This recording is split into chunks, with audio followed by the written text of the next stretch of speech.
Islamic ഓർഗനൈസേഷന്റെ ആഭിമുഖ്യത്തിലുള്ള ജാമിയ അൽ ഹിന്ദ് സ്ഥാപനങ്ങളുടെ വാർഷിക സമ്മേളനം ജനുവരി 12-13 തീയതികളിലായി പാണക്കാട് വനിതാ ക്യാമ്പസിൽ നടക്കുമെന്ന് ഭാരവാഹികൾ അറിയിച്ചു.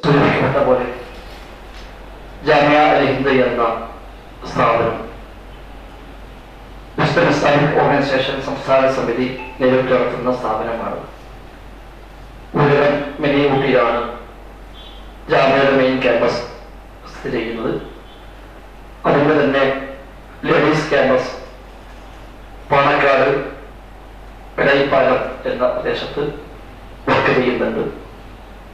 കേരളത്തിനകത്തും പുറത്തുമായി ഏകദേശം 40ഓളം സെന്ററുകൾ ഈ സ്ഥാപനത്തിന്റെ കീഴിൽ അഫിലിയേഷനും സൂപ്പർവിഷനും ഒക്കെയാണ്. SSLC പഠനം പൂർത്തിയാക്കിയ വിദ്യാർത്ഥികൾക്ക് 5 വർഷത്തെ മതപഠനത്തോടൊപ്പം +2 ഡിഗ്രി ഉൾപ്പെടെയുള്ള സൗജന്യ കോഴ്സുകളുടെ പഠനമാണ് ജാമിയയിൽ നടക്കുന്നത്. 4 വേദികളിലായി 15 സെഷനുകളിലായാണ് വാർഷിക സമ്മേളനം നടക്കുന്നത്. ഉദ്ഘാടന സമ്മേളനം പൂർവ്വ വിദ്യാർത്ഥി സംഗമം, സ്റ്റുഡൻസ് മീറ്റ്, അറബിക് വിദ്യാർത്ഥി പ്രതിനിധി സംഗമം, girls meet, leaders meet, senior citizen സംഗമം, അൽ മഹാറ സമ്മാന വിതരണം, പ്രതിഭാ സംഗമം, ഖുർആൻ എക്സിബിഷൻ, പാരന്റിംഗ് സെഷൻ, പൊതു സമ്മേളനം എന്നീ സെഷനുകളിലായാണ് വാർഷിക സമ്മേളനം നടക്കുക. സൗദി അറേബ്യ എംബസിയുമായി സഹകരിച്ച് ക്യാമ്പസ് വിദ്യാർത്ഥികൾക്കായി ജാമിയ അൽ ഹിന്ദ് സംഘടിപ്പിച്ച വൈജ്ഞാനിക മത്സരങ്ങളിൽ മികച്ച പ്രകടനം കാഴ്ചവെച്ചവർക്കുള്ള സമ്മാനങ്ങളും വാർഷിക സമ്മേളനത്തിൽ വെച്ച് വിതരണം ചെയ്യും. സ്കൂൾ ഓഫ് ഖുർആൻ സ്ഥാപനങ്ങളിലെ വിദ്യാർത്ഥികൾക്കായി സംഘടിപ്പിച്ച അൽ ഇഖ്താർ വിജയിച്ചവർക്കുള്ള സമ്മാനങ്ങളും വിതരണം ചെയ്യും.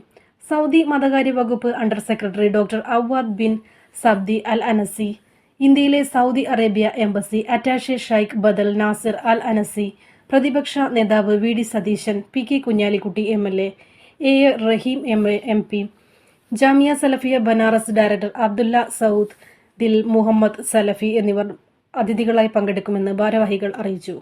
വാർത്താ സമ്മേളനത്തിൽ Jamia director Faisal Moulavi, principal Shuraih Salafi, wisdom youth സംസ്ഥാന secretary Abdulla Ansari K, wisdom youth league ജില്ലാ പ്രസിഡന്റ് നിസാർ സ്വലാഹി, K മൻസൂർ സ്വലാഹി എന്നിവർ പങ്കെടുത്തു.